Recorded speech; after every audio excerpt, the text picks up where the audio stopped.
अस्सलाम वालेकुम friends and welcome to Ababeel YouTube channel. दोस्तों, कमांडो किसी भी आर्मी के लिए बहुत ज़्यादा अहमियत का हामिल होता है, जो कि एक आम फौजी से कहीं ज़्यादा ताकतवर और वेल ट्रेंड होता है। कमांडो वो मिशन सरअंजाम देता है जो कि आम फौज नहीं कर सकती। पाकिस्तान में कमांडो फोर्स का नाम SSG है, यानी स्पेशल सर्विस ग्रुप। कमांडो की ट्रेनिंग दुनिया की सबसे मुश्किल और ख़तरनाक ट्रेनिंग समझी जाती है, जिसके लिए हड्डियों की मजबूती के साथ असाब और इरादों की मजबूती भी ज़रूरी है। दोस्तों, इस वीडियो में हम आपको बताएंगे कि SSG को किस तरह ज्वाइन किया जा सकता है और SSG की ट्रेनिंग में क्या कुछ होता है, और ऐसी बातें भी आपको पता चलेंगी जो आपने ज़िंदगी में कभी ना सुनी हो। आगे बढ़ने से पहले अगर आपने अभी तक हमारा चैनल सब्सक्राइब नहीं किया तो ज़रूर कर लें, दफ़ाई इल्म में इजाफ़ा होगा। दोस्तों, SSG के लिए जो सबसे पहली रिक्वायरमेंट है वो ये है कि आपका फ़ौजी होना ज़रूरी है। SSG आर्मी से ही बंदे चुनती है, सिविल लोगों से SSG का कोई ताल्लुक़ नहीं है। आपका ताल्लुक़ आर्मी के किसी भी यूनिट से हो, आप SSG ज्वाइन कर सकते हैं। रूल्स के मुताबिक आपकी आर्मी सर्विस 5 साल हो तो आप अप्लाई कर सकते हैं, लेकिन आजकल 2 से 3 साल की सर्विस वाला भी अप्लाई कर सकता है। ये भी ज़हन नशीन कर लें कि आप खुद अपनी मर्ज़ी से जब चाहें अप्लाई नहीं कर सकते। जब SSG की वैकेंसी आती है तो SSG की टीमें हर यूनिट का चक्कर लगाती हैं और आपको मोटिवेट करती हैं। SSG में जाने की सबसे बड़ी शर्त यह है कि आप अपनी मर्ज़ी से, अपनी खुशी से SSG में जाना चाह रहे हैं, ना कि किसी ऑफिसर या सीनियर के कहने पर। आपकी हामी भर लेने के बाद आपका फिटनेस टेस्ट होता है, जो कि एक फ़ौजी के लिए मामूली बात है। इस फिज़िकल टेस्ट में 1 मिनट में 40 पुशअप्स, 1 मिनट में 40 सिटअप्स और 7.5 मिनट में 1.5 मील की रनिंग होती है। इसको पास कर लेने के बाद मेडिकल टेस्ट और सिक्योरिटी क्लियरेंस देखी जाती है। दोस्तों, आपको एक फ्री टिप भी दे देता हूँ। हर इंसान को अपना पता होता है कि उसमें कितनी क़ुव्वत बर्दाश्त है और उसकी हड्डियाँ कितनी मजबूत हैं। अगर आपको लगता है कि आपकी हड्डियाँ ज़्यादा मार नहीं झेल सकती तो SSG में जाने का सोचिए भी मत, क्योंकि ये कमांडो की ट्रेनिंग है, कोई आम ट्रेनिंग नहीं है।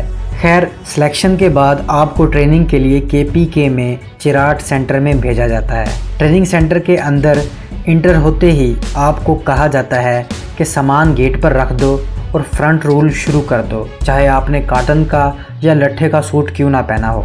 दोस्तों, जैसे ही दिन गुजरते जाएंगे ट्रेनिंग मुश्किल से मुश्किल होती जाएगी, और आगे की कहानी जो मैं बताने वाला हूँ वो ना किसी किताब में लिखी हुई है, ना किसी आर्टिकल में। दोस्तों, आपको मजबूत बनाने के लिए आपको बोरी में बंद करके जो छितरोल की जाती है वो नाकाबिले बयान है, और तब तक ये छितरोल की जाती है जब तक आपकी बस ना हो जाए, जब तक आप निढाल ना हो जाएं। आप जितना ज़्यादा रोएंगे और चीखेंगे, छितरोल उतनी ही तेज़ होती जाएगी। अगर आप चाहते हैं कि मार कम खाएं तो आप चुप करके मार खाएं और थोड़ी देर तक बेहोश होने का नाटक कर लें, तो आपको छोड़ दिया जाएगा।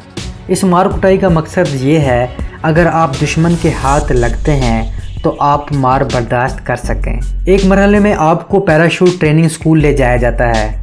ये 1 महीने की ट्रेनिंग होती है, जहां आपको जहाज़ या हेलीकॉप्टर से काफ़ी ऊंचाई से जंप लगवाई जाती है। बुनियादी चीज़ें सिखाने के बाद आपकी पहली जंप बहुत ही डेयरिंग होती है और आपको लगता है कि मैं मर जाऊंगा, लेकिन यकीन माने ट्रेनिंग में आज तक कोई नहीं मरा। आपकी पहली जंप के लिए आर्मी कुछ इस तरह तुमहीद बांधती है, आपको 2 दिन तो जहाज़ से या हेलीकॉप्टर से घुमा फिरा कर वापस ले आते हैं, मगर तीसरे दिन आपको पैराशूट समेत धक्का दे दिया जाता है। रिक्रूट के ज़हन में यही होता है कि पैराशूट नहीं खुलेगा, लेकिन पैराशूट खुलता है और एक्स्ट्रा पैराशूट भी साथ ही होता है। पहली जंप के बाद दूसरी, फिर तीसरी, और फिर आपको मज़ा आने लग जाता है। ट्रेनिंग का एक और हिस्सा जो सब्र आजमा होता है वो एक शहर से दूसरे शहर तक पैदल सफ़र करना होता है।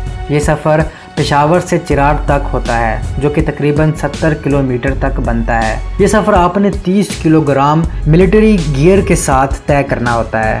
इसके अलावा 36 मील का सफ़र 12 घंटे में अलहदा है। आर्मी रूल की खिलाफ वर्जी करने पर आपकी दौड़ बढ़ा दी जाती है और सज़ाएं भी दी जाती हैं। आपको special weapon training, karate, judo वगैरह भी सिखाए जाते हैं। रिक्रूट को सर्वाइवल स्किल ट्रेनिंग भी दी जाती है, जिसमें आपको सांप खाना और कच्चा गोश्त खाना और दांतों से मुर्गी, खरगोश वगैरह को ज़िबा करके खाना सिखाया जाता है। एसएसजी ट्रेनिंग में एक बड़ा दिलचस्प और ख़तरनाक मरहला भी आता है, जब आपको एक ख़तरनाक कुत्ते के मुंह से हड्डी छीननी पड़ती है।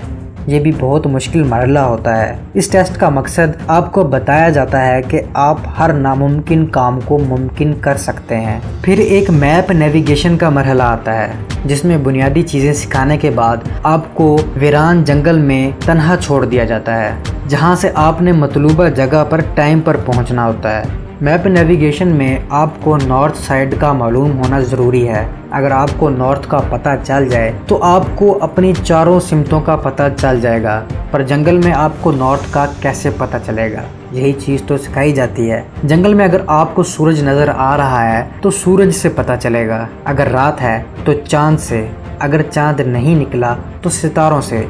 दोस्तों, ये वही सितारे हैं जिसे हम दुब्बे अकबर कहते हैं, जिसे हमने 9वीं 10वीं की क्लास में पढ़ा था। अगर सितारे नज़र नहीं आ रहे तो आसपास कब्र है तो कब्र से पता चल जाएगा। अगर कब्र नहीं है तो आपको जंगल में मौजूद किसी दरख्त के फल से पता चल जाएगा।